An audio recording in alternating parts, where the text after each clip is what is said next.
Hey guys, today in this video I am going to show you how to reply a specific message in Instagram. Be sure watch the video till the end, and of course do not forget to like this video and subscribe to our channel. So let's get started.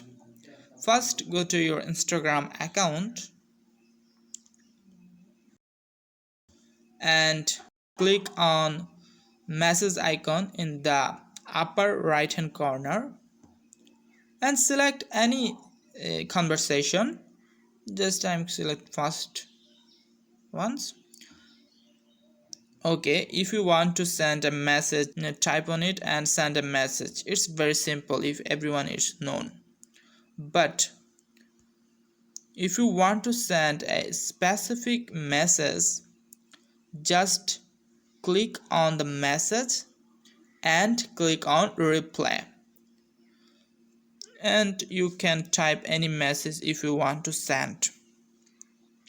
Just I am typing I am fine and then send. So this is the way how to reply a specific message in Instagram. So I hope this video helped you guys. If it did, please like this video and subscribe to our channel. If you have any question about this video, please leave them in the comment section below. Thanks for watching. Bye guys.